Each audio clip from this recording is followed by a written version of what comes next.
Hello everyone. So we are discussing NCERT questions of the chapter Animal Kingdom, and in today's session we are going to discuss the question number 1. So the question is, what are the difficulties that you would face in classification of animals if common fundamental features are not taken into account? तो बेटा इस question में हमसे पूछ रहा है कि अगर हम फंडामेंटल फीचर्स को कंसिडर नहीं करेंगे तो एनिमल्स के क्लासिफिकेशन में क्या डिफिकल्टीज आएंगी, क्या प्रॉब्लम्स आएंगी.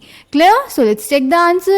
तो बेटा हमने फर्स्ट चैप्टर की वीडियोस में भी देखा था कि जब भी हम क्लासिफिकेशन करते हैं तो उस ऑर्गेनिज्म के फंडामेंटल कैरेक्टर्स के बेसिस पे करते हैं, यानी क्लासिफिकेशन का प्रोसेस फंडामेंटल कैरेक्टर्स पे डिपेंड करता है. अब हमें पता है कि यहाँ पर इस पूरी दुनिया में, इस पूरे वर्ल्ड में बहुत ज़्यादा डाइवर्सिटी है और एनिमल्स की भी बहुत सारी वेराइटीज़ प्रेजेंट हैं.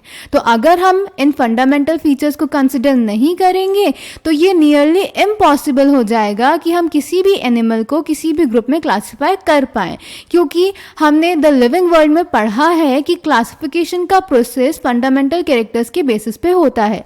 किसी भी ऑर्गेनिज्म को हम किसी भी ग्रुप में फंडामेंटल कैरेक्टर्स के बेसिस पर ही क्लासिफाई करते हैं.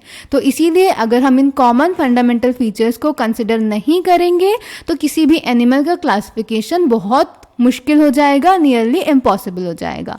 Clear? So answer number 1 is there is a great variety and diversity of animals in the world. If common fundamental features are not taken into account then it will be nearly impossible to classify them into different groups as the classification systems are based on these fundamental characters. So I hope this question is clear to you. Thank you.